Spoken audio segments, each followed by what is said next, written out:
our special guest. What's going on, Quake? Hey, you got it, man. I'm just chilling.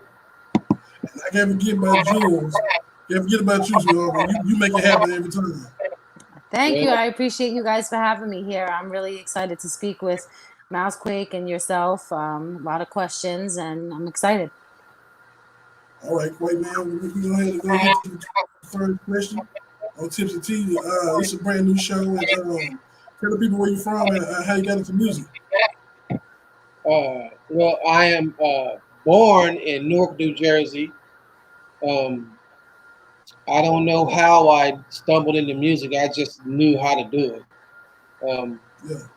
I got a lot of family members that are musicians and singers, so I guess I actually had no choice. Um, I think I knew what I wanted to do in fifth grade, so that's it. So it just came natural to you. Yeah, it did, but I still had to go get some training because my uncle, um, he was Sammy Davis Jr.'s piano player.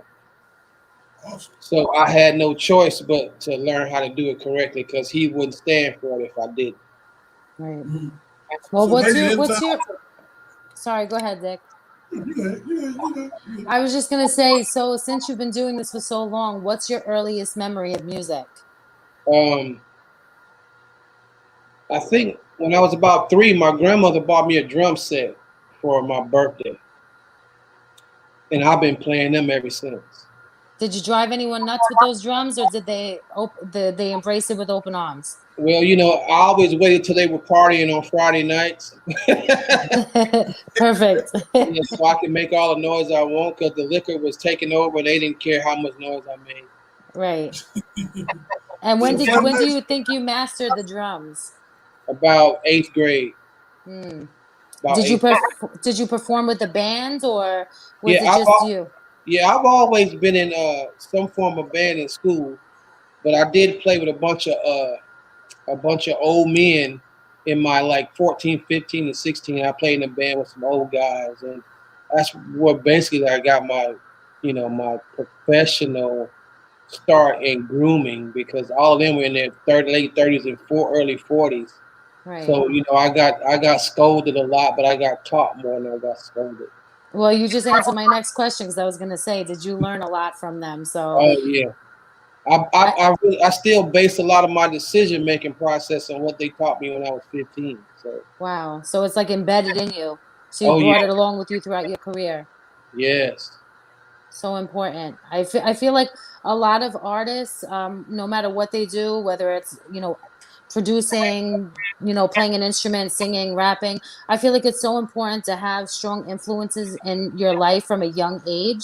I feel like a lot of artists don't have that now. They just see what's on the TV, but they don't really have that influence in their direct life.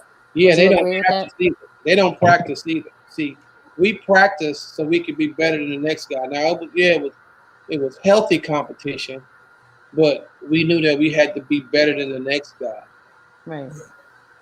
And that's so, where where you said earlier when we were speaking before we went live, you said that, your best work has to be your last work. You know what I mean? Yeah, Like you always have to one up yourself. yes, you have to, and you got to study more than you put out work. I mean, I study harder than I do when I work because my study helps the work. So when you were like studying and when you were, playing the drums with that band, when was your actual like big break into the music industry where you were like, wow, like this is happening? Um, that didn't really happen until maybe like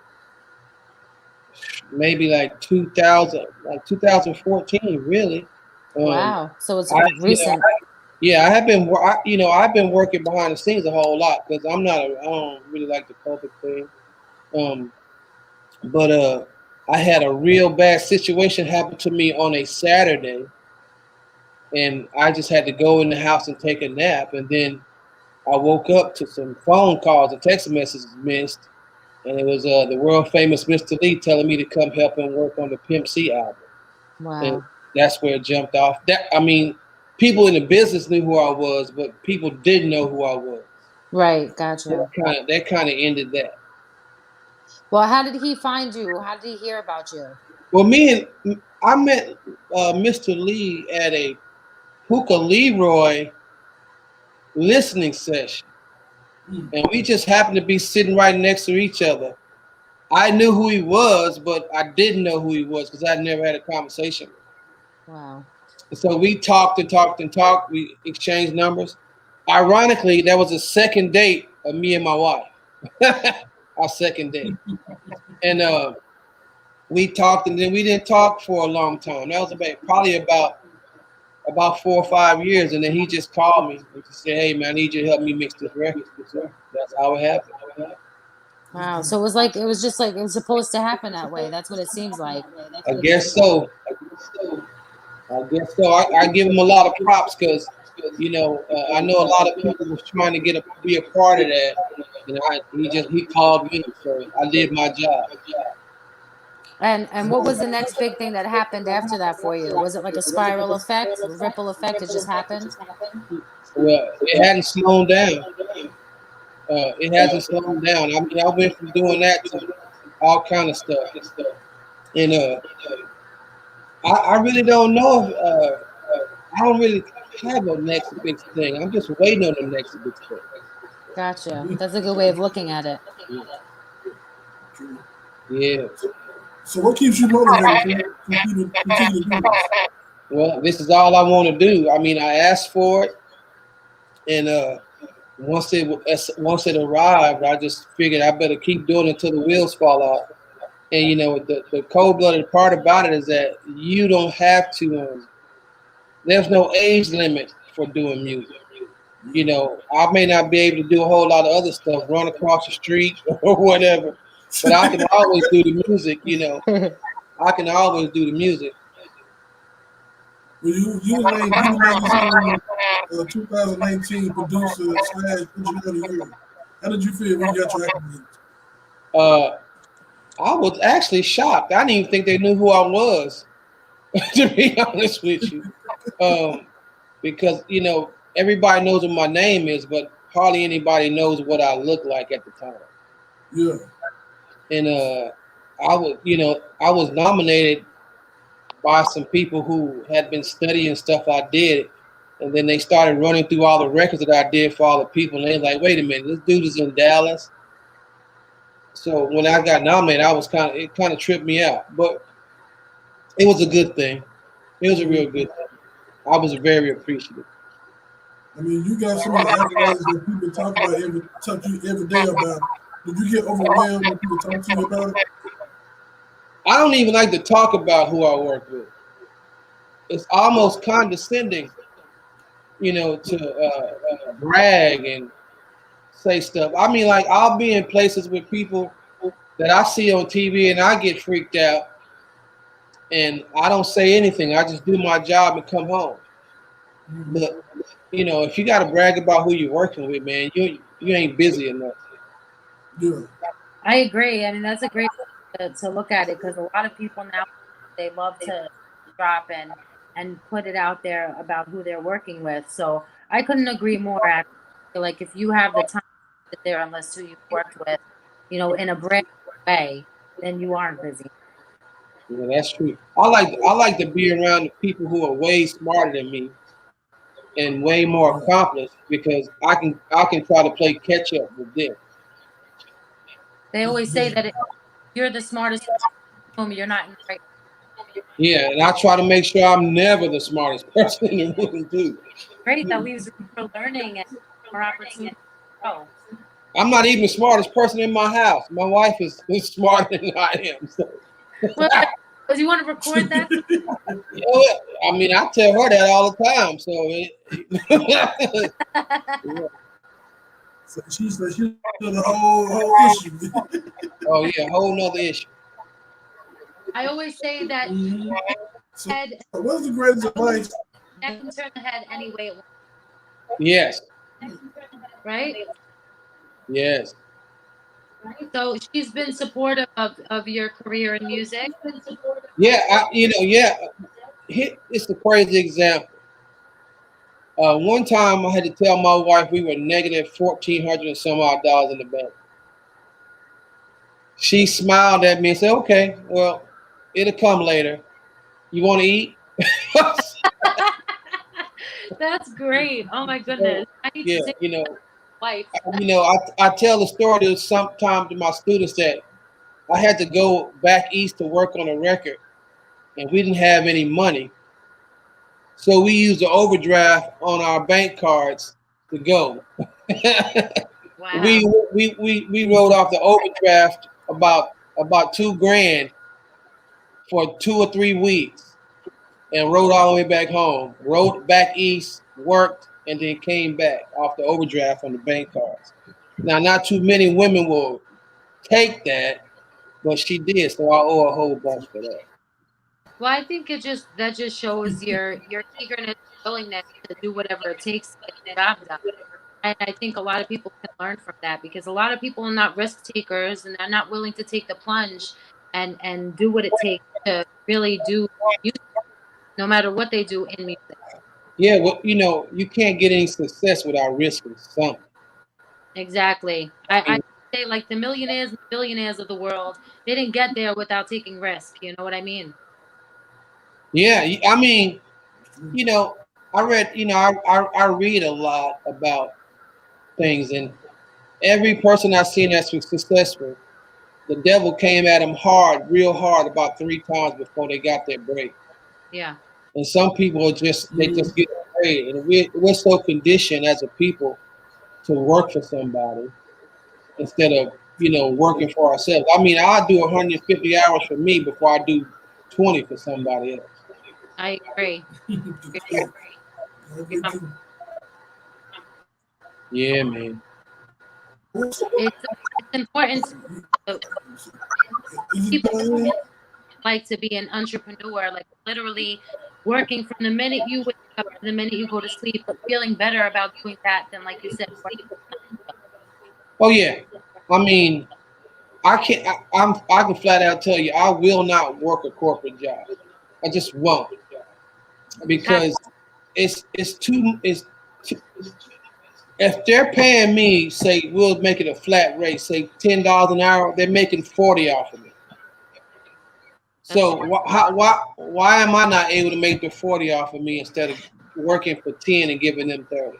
I can't do it. I almost every corporate job I've ever had before I started doing the music thing, I got fired. So you I didn't got like pretty. You're like my, you're not gonna tell me what to do. yeah. Well, not that. I just don't like the constraints. Like I would sit down and figure out how many hours I had to work to pay for something. That just pissed me all the way off. Like my last corporate job, I worked for T-Mobile, and I got smooth walked out of T-Mobile at the end of a workday.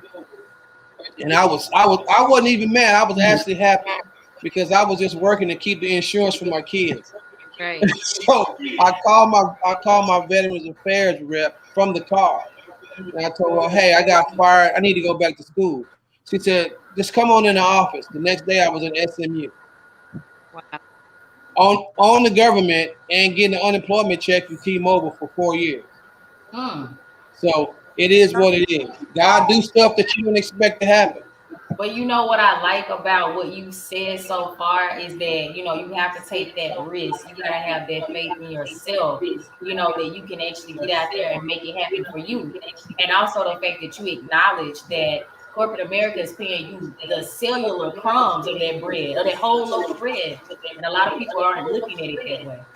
Yeah, I just can't do it. I mean, once I learned at SMU Business School that the salaries are budgeted at the beginning of the year, and they ration the salaries out from who they're going to pay the most to who they're going to pay the least, and they start at the least and work their way up. Never again. It's an eye opener. Yes, never again. Yeah, and it's like they kind of devalue people. Like you said, I mean, it's not even just about money; it's the way you're treated too. Like you're gonna treat yourself and your business like your baby, like better than anybody else. Ain't nobody gonna treat you like that. Nah, and if you think that a job loves you, get sick. and watch them fire you and put somebody else in your job. Before The you even, next day. The yeah, next day. as soon as they fire you, they're already calling somebody to put them in their job. Yep, you're replaceable all the time. Yep, all the time.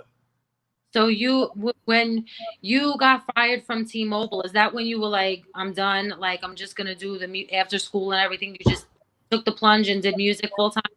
Well, yeah, I only had a job because my kids needed health insurance. Right. I could have gave a rat's ass about a job.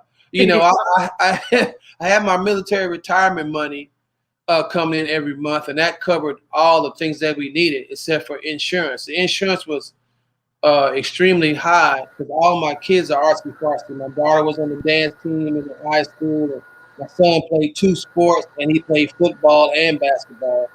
So insurance was paramount for that. But Right. once they fired me, they actually freed me. That's why I always tell T-Mobile thank you, and it's because they freed me. I mean, because I was doing the music anyway, but I couldn't just go hard as hell because I had to work at least 8 to 10 hours a day, to get the insurance right. Because I never even spent the T-Mobile check. I just split it up between my kids, their activities. Anybody who has a daughter know dance is hella expensive. Yeah, I was a dancer all my life. Yeah, it's super expensive. Then my son went from being 5-0 to 6-something, so I was getting shoes every 2 weeks. Ooh. World So star, real. yeah, so and then he go from football to basketball, and then from that I was, oh man, I gotta do something. So and then I just got lucky. One of my best girlfriend hooked me up with my wife, so it kind of took some of the load off.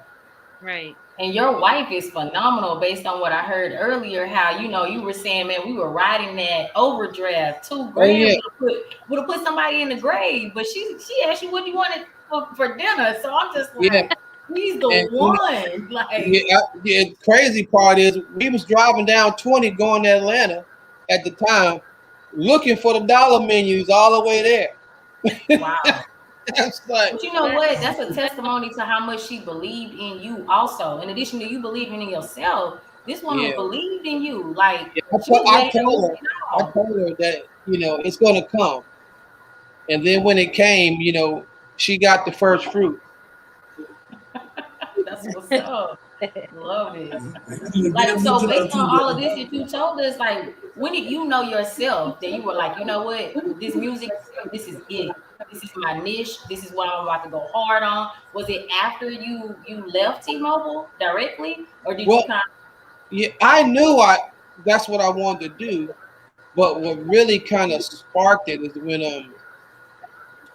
I went to when I was younger in engineering school. One of my teachers took me to a session back in Jersey, and the session was John Bon Jovi, and that's when I knew I had to be pretty good because he was a multi-Grammy winner, and he wouldn't have took me if I was a scrub. So I knew I could really do it right then. You work with a bunch of artists. You don't just stick to one. No, I'm a musician at heart, so as you can tell, and I grew up in high school playing concert, symphonic, jazz, marching, all those bands. So I just learned to like everything from classical to country. I mix a country record just as hard as I mix a classical record. That's a beautiful thing. I was just speaking about how important it is to be eclectic when it comes to the music. You have to be able to dip into different genres and really have an ear for everything. And especially in your work, with engineering and production and everything, it's even more important. So, what message do you have for any musician who's looking to get into that you're in? Well, the first thing is to practice hard and then study when you're not practicing. So it's constant. Yeah, because technology changes every 5 minutes. I mean, like I came up in the time when we were using reel-to-reel tape, and we had to cut tape. Now you got to go now they don't even worry about tape. It's a resurgence, but people can't use it, so they use a computer. I didn't start using the computer until 2004. Wow. So I was already 5, 6 years behind. But you still did it. And look at you. I mean, Yeah, I you, wanted to. I mean, this is what I wanted to do. right. I asked God to give it to me and open up the door, so I have no excuse. You know, everybody says, you know, praying and this and praying that, but prayer is an action word. You got to put some action behind them prayers. It ain't like you say I want $1 million. You're gonna just wake up in the mornings in your bank account. You know, you got to go get it. That's a And the fact. more you move to go get it, the easier it becomes. That's Yeah. right. Who would you say is like your greatest influencer Like musically or in just life. life, in general, in life? Well, my mom and my dad. I mean, she took 9 months to take me in. She held me in and let me come out. So that's the best. That's the best gift in the world. And then then my dad taught me a whole lot about being a man and being a businessman. You know, how to conduct myself, how to as they say, effectively say what you need to say when you need to say it, and then not be afraid to say what you think and stand on it. Do you feel like that's missing in today's society? The man in the house, like, the male influence in a lot of children's lives? Yeah, you know, it's an untold story that I sued the state of Texas to get custody of my kids when they were 4 and 6. Wow. And I was told by every lawyer that I went to see that I wasn't going to win. Well, joke's on you. I won. I beat the state of Texas for custody of my kids, and they had to pay me back. Mm. Wow. Now that's different. I can just, from everything that you've said, from like beginning in your childhood to just what you just said right now, you are like you have something in your head that you're gonna do and you just do it. Yeah, I don't believe that nothing comes to my head that I can't do. Now, right now, I know I can't outrun Usain Bolt, but I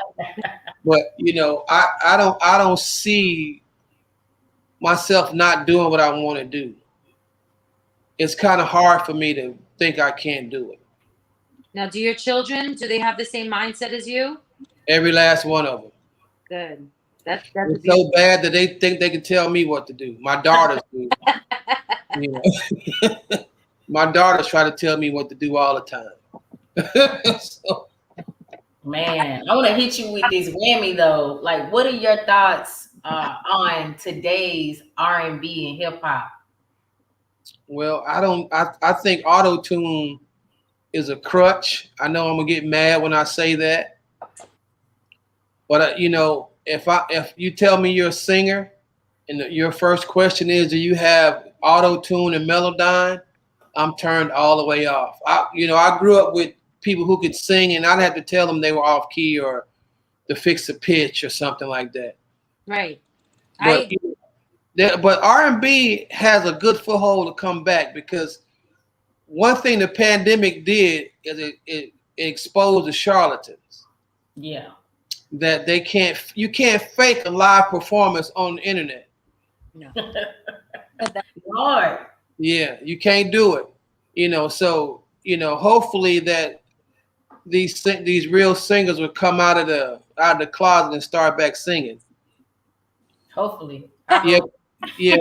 But hip hop is a whole different breed of thinking. You got to listen to the young kids and take in what they say, because you remember when hip hop started, our parents told us we was crazy as hell too.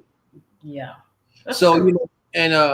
crazy is, they say that genius is an inch away from being crazy. Mm-hmm. So you gotta just take it for what it is. I mean, I listen to all the stuff. I don't understand half of it, but I know there's something there that I need to learn. So, I just started listening to Lil Uzi Vert 2 weeks ago, Yeah. and What do you think? I actually was hanging out with his engineer, Mm-hmm. and when she told me she was his engineer, I immediately started listening. I still don't understand what he's saying, But, and I don't understand the concepts. Yeah. What did Have you you heard of? Oh, go ahead. Go ahead. What did you learn from his Go music? ahead. Learn that these young guys are similar to what we thought earlier. They just a little bit farther. How can I say that? They are a little bit more enlightened than we were, Right.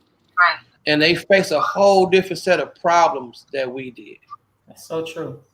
Yeah, we kind of, we were just trying to survive and not get killed by the police.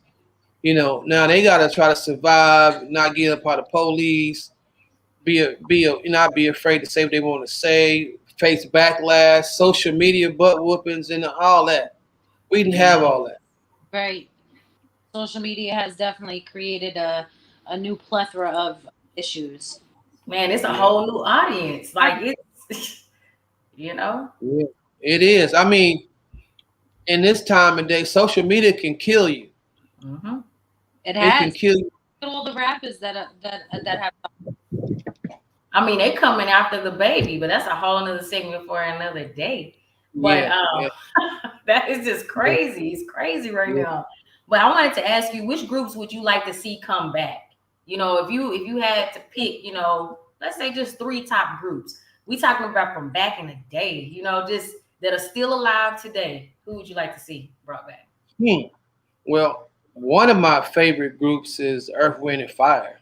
Mm, They probably were the best band ever to me. okay. If I was looking for a singing group, hmm, that'll be a hard task because I like all of them. Okay. Like Dramatic, Shy Lights, Blackstreet. Hmm. I like a lot. I just like people who can sing. What about But Boys the Men? No? I was never a big fan of Boys to Me. Really? Oh No. man, I love Yeah, I didn't say they couldn't sing.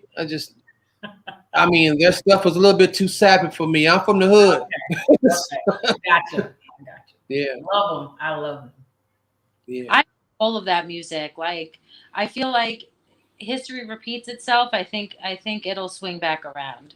Yeah. Well, it's already swinging back around. I've been mixing a lot of R&B records the past since like January. I think I probably did like 3 or 4 R&B albums, Wow. and it's some bad folks out here coming back that can sing and that and drip a auto tune in the building. Mm. Yeah, so that's a good thing. Definitely a good thing. I think that a lot of people thought that R&B is like a dying genre, and I'm like, no, it's still out there. You know what I mean? But people just have to be willing to get back on the forefront. You know, Yeah, well, a lot of these artists are scared to be themselves, so that's That's exactly. true. That's that's so half the true. problem. Yeah, I mean, back in the day, if you sound like somebody else, we would call it biting, and you might have to fight. Yep. Hmm. Now you can just everybody wants to sound like everybody else, so it's the same stuff running. Now, don't get me wrong. Sometimes, you know, copying somebody is can help you, but damn, don't just be just like the person. Copy and paste. Yeah, Yeah, that's Yeah. true. T Pain. I don't know if you saw that video by T Pain all over the place, but he was like, "We have it. We heard it. We are yeah. talking." I said that at a conference in 2012 and got booed off the stage. Really? Yeah, because and then a couple years later, I was doing a beat. I was a judge in a beat. Well, yeah, was it a beat battle? And I stopped at around about the 15th song. I said, "Hey, man, I could close my eyes and play all of your songs, and they all sound the same. I can't tell who's who." And the moderator told me, "Stop saying that." I was like, "You paid me to come in and tell the truth." Mm. Oh, But a fine print that says, "Do not say things like that." No, they yeah, got butt. That's not his fault. He got on there and told the truth. yeah, people who know me know I'm not gonna bite my tongue for nothing. Right. Uh, I can take the criticism just as I can give it out. I actually like getting the criticism because it helps me improve stuff. But a lot of these Uh-oh. We may have lost him, but if we did, let's see if it'll come back. I was just about to talk about the criticisms, so we're just gonna see if he'll That people come back. take criticism anymore. Yeah, They cannot. Constructive criticism is key. it Key. is. Like, how are you supposed to improve your craft if you can't take constructive criticism? I And always yeah, I agree with that, especially with music. Wouldn't you want to know what people think about your music, about your lyrics, how it sounds, how it's delivered? You would no, think that. not anymore. People just want yes men, yes everything. Yes, it's great. Sounds Because you awesome. think about it, if you give them yeses all the time, Jules, it's like it's gonna water down their craft and their potential. So it's like you lose that potential, right? No, Exactly. you're fine. It happens. Here we This is go. one of those nights. Oh, you're back. Yay. Yep, he's back. So speaking of criticisms, MouseQuake, I just wanted to talk a little bit about this. So people, go check him out. This guy has 5 stars. That's hard to achieve in the music game, you know, as a mixologist slash music producer. And I had to just highlight you and honor your craft. Like Mr. Mo B says, super cool guy, great family man, very compassionate or companionable about his work. And not only will he educate you about his music, but his life within itself. So I guess he's saying like you'll teach them about the music game, you're gonna teach them about life. And Mr. Van says that this man knows sound, he knows how to make it work in any setting. And he says that he's constantly getting compliments on how tight and clear the mixes are. So basically, you did some work for Mr. Van. Shout out to these guys who left you raving reviews. And it was so many more. It was a total of 17. And I was like, man, just me doing a quick Google search on you lets me know the quality of work, you know, that you're doing for people. So you're doing it. And I'm honored to have you on the show tonight. Thank you. I mean, you know, I understand how people say stuff, but I still think I'm a work in progress because I was just learning some stuff today that, you know, I couldn't believe I didn't know. I was a little bit pissed off. So I spent a couple hours reading it so I can get it done. I'm getting ready to start doing Dolby Atmos mixes for movies. Oh, wow. And that's like 10 times the work than a regular mix. But man, I can't wait to get into that. So constantly learning, like you said, you're constantly learning, constantly reading, you know, so you are going to be your own worst critic, you know what I mean? Best critic, actually, because you're critiquing yourself. A lot of people can't come to terms with the fact that, oh, well, that wasn't good enough. Let me do better next time. Me and Neil were just talking about that, how people cannot accept constructive criticism. They want yes men. And so I feel like you're completely opposite of that, you know. Yeah, I am. Yourself, but with other people. You're just giving it straight. Yeah, I was taught by my mentors that song is king, which means that the song is the kingfish of everything. You're just a small portion of it. Right. So if you go about like the song, like I've taken my songs off of people's projects because they didn't work with the project. And people are like, wow, man, no, man, it's dope. It don't fit. Take it off. And that freaks people out. Yeah. Now, do you feel like that's a big issue in today's music industry? Don't know how to take constructive criticism? Well, yeah, I mean, the whole part of criticism is if somebody is criticizing what you do, ask them to tell you why they don't like it. Right. And if they don't like it wholly, they'll tell you why they don't like it. And the best thing about that is to take it in and write notes and then go back. I'll give you an example. We're working on Rakim Al-Jabbar's Underground God album. We did 3 listening sessions. Sang 12 songs 3 times. The first time we went, we had 50-something critiques of the album. We went and fixed all of that. Had another one with another set of people.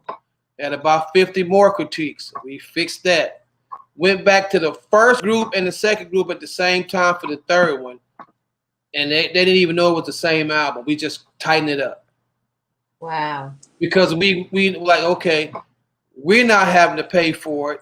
We're not listening to it after we finish. the people are going to tell us what's wrong. And the same 12 songs we worked on for a whole year tweaking are on that album.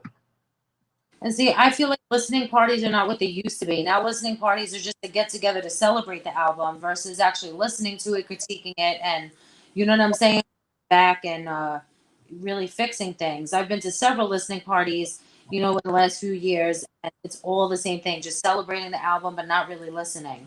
Yeah, we don't have listening parties with people we know. It's all We invite people that we don't even know that have music tastes. We'll get about 25 of them in there, and then we'll tell them listen to the songs and critique it, because everybody's ears are not the same. If you're working on a project, you listen to it for so much it becomes ingrained in your mind, so you think it's great. Well, Right. it could be trash. So they give us the insight of like, oh, I don't like this. Why you don't like this? Well, da da da da da. We write it down, so we can go back and flip it. That's what's up. That's efficiency right there. And I think when people start becoming mature enough, they can become efficient. You know what I'm saying? And really get those albums out there. Yeah, that all stems from, I studied some Motown stuff, how they would have, employee listening sessions, and they would have an odd number of people in there. And if it didn't get the majority of the vote, it wouldn't make it. The song wouldn't even come out. Wow. Interesting. That's cool. Yes. So do you like music back in the day was more cutthroat than it is now? No. It was just crooked back in the day. They were just flat out stealing back in the day. But right now, it's a dangerous room to walk in. It's almost like that scene on David Chappelle when he was talking about the internet. It's like you walk in and you don't know who you're dealing with, and you don't know if their intentions are good or whatever, and then you got to go through all this. So that's why the music business is so cliquish, because you really can't trust what people say, because social media fool the hell out of you. You got people walking around here with, saying they driving this car, got this house, got this money, and they living just like we living. I mean, you'll never see me, even if I had a bunch of money, I wouldn't be flaunting. I'm from where I'm from, Jules. I'm from Newark, carjack capital of the world. You get here over the head in the A&P. Yep. So, but a lot of people want a whole bunch of stuff, and I always tell people, stop focusing so much on social media and what people have, because you're snapshot. You're not seeing what happens in between those snapshots. Like, you don't know what goes behind the scenes with these people. Yeah, I mean, like a old man taught me. He said, your best day can come after 10 years in one day. Yeah. So I took that to heart. I mean, I haven't had my best day yet. I feel it. Like, I feel it. Definitely. Definitely. We can smell it. What are you talking about? We can smell it based on your mentality, based on the moves you made, the risks you taken, and probably will continue to take until you get to that very day that you speak. I'm about to take a couple major risks the next 2 weeks, because I need to learn something to be abreast or something. I just see something coming, so I'm gonna hang around a bunch of 18 and 19 and 20-year-olds so I can learn it real quick. Right. Oh, that's the best. Surround yourself with the people who know it. Yeah, you gotta be. I mean, if you can't humble yourself to be around people who know something that you want to know, you're gonna have a hard time living. Mm-hmm. Because 14-year-olds right now can do some stuff that a 45-year-old can't do. You have to be willing to learn some stuff. When you close your learning door in your head, you're done. You're done. You're all the way over. I agree, and so many people are closed off in that way. Like you said, there's 14 and 15-year-olds who sit in their bedroom teaching themselves everything and anything, and I can TikTok videos making millions. Yeah, that's the thing. Yeah, during the pandemic, a 14-year-old taught me how to do graphics. Wow. I had another 14-year-old from Sweden teaching me how to use filters in music that I would have never I would have never in my whole life figured it out. He taught me in like 25 minutes. And I said, so what do I need to give you for teaching me that? He asked me for a few things and I sent it to him humbly. And the next thing you know, I use them on a Zaytoven record 2 weeks later. Wow. Look at that. Yeah, so, I like being around young people. They're crazy. And I was once crazy too. I just don't have the energy to be as crazy as they do now. So you learn some good stuff from young people. I mean, and that's what the disconnect is right now. We don't talk to them like they hear it. Right. We kind of talk to them like our parents talk to us. That shit don't work. Right. No. So I just ask him, what are you talking about? I don't know what you're talking about. Explain it to me. Oh, OG, and then here comes the explanation. So now I'm cool again because I listened to what he said. Yeah. It's that mutual respect, man. Oh yeah. That's awesome. Man, we want to thank you. So, Jules, did you have another question? I'm sorry. I just wanted to commend you on just being so open to learning, no matter what the age, no matter where the person is from. You are just a breath of fresh air, to be honest with you, MouseQuake. And I appreciate this conversation, this interview that we had. Definitely. Thank you. I mean, I'm just trying to stay afloat, and I can impart some of my experience, not telling them what to do, but telling them how I did it, and maybe they could take a piece of what I did to advance it. Because like if I were to die tomorrow, or as soon as we get off this call, everything I learned doesn't mean shit. Right. If I didn't give it to somebody else. Ooh, come on. That's it. That's it. Caring, you know what I mean? Knowledge is wealth. Yeah. That's true. I wish we all would adopt that as a society. Like, imagine all the things that we could get accomplished, man. But we're trying to get there one step at a time. With people like you, MouseQuake, keep spreading that knowledge. Keep sharing your open mindset with other people to inspire them, to open up that third eye as well. Because when we do that, we can get so much accomplished, not only within ourselves, but together, kind of like what we're doing tonight. So we want to thank you so much from the bottom of our hearts. Shout out to Dillinger and Ear to the Streets Radio in Dallas for linking up MouseQuake with Tipsy T. This man is a boat of knowledge. And I mean, you're so humble. So shout out to you and all the projects that you're working on. Keep doing you. We can't wait to just continue reading about you in the headlines. And I just know that one day that you spoke of is just around the corner. Definitely. Yeah, I hope so. I like to keep my wife shopping on Amazon. So and shout out to your wife too for listen. The whole definition of holding you down, like that's next level. And I hope that information that you share with us in transparency tonight will echo with somebody else who may be going through the same thing. Don't give up. Don't shut down your daydreams just because you feel like, oh, I'm struggling in this moment, because you never know where that risk and that struggle can take you tomorrow. Yeah. So thank you so much again. No, that is the truth. If I can impart anything, if you're married to a musician, just know that we're crazy, but we have a plan. We always have a plan. And if you're part of the plan, you will become the plan. Because we'll do whatever it takes to keep you happy if you're a part of the plan. Right. There it is. There it is. Shout out to our audience too. They've been lining you up, MouseQuake. They've been pumping their gas. So Versi says he always sharing the secrets with me. We had a lot of people that were shouting you out earlier too. Yeah, so we have BJP Jones. So that's Bruce Jones. He was saying that, he sees you, you're cold on the beats. I saw all these comments were just flying in when we first started. So all live.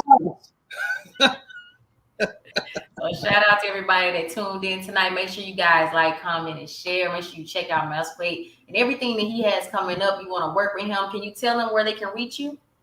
You can hit me via my website, MouseQuake.com, or you can hit me on social media. Everything is MF MouseQuake, and MF does not stand for what you think it does. Thanks to the Disney Corporation. So. All All right, Jules, you have any final words tonight before we wrap up? Oh, it's a great interview. Thank you so much for your insight, and thank you, Danielle, for having me again. Oh, y'all see these red speakers back here? The big ones, right? Yeah. I'm a brand ambassador for this company. It's called SAS Acoustic Design Firm. 100% black owned, 100% black created. Everything in the speaker was created by one black man named Raphael Capone out of Atlanta. If you've ever seen any Love and Hip Hop videos in the studio, that is his studio. Wow. So support him. We're actually about to do some other things and support that. He's coming out with a whole line of speakers. All my friends know that I don't spend money on stuff that I don't like. Right. I know they have a costly price, but I paid for mine because I want to support him, sight unseen. And that's the best thing I've ever done in my life was just pay for him. So support your boys. Stop supporting a rapper that you don't even know. Support your boys. Very good point. Seriously. I laugh because I'm like, anytime black people have something for sale, people want discounts, they want it for free. You know, it's so, and we reinvest. So thank you for shouting him out, and thank you for making us aware. All right. He is. Anytime you want to talk to me, just hit me up. All right, guys. So yeah, she just froze. Yep, Dallas do it to you every time. Well, thank you guys so much, MouseQuake. It was a pleasure. I'm gonna follow you. Thank you, everybody, for all right, y'all. tuning in. Yes. All right. Bye, guys. Bye.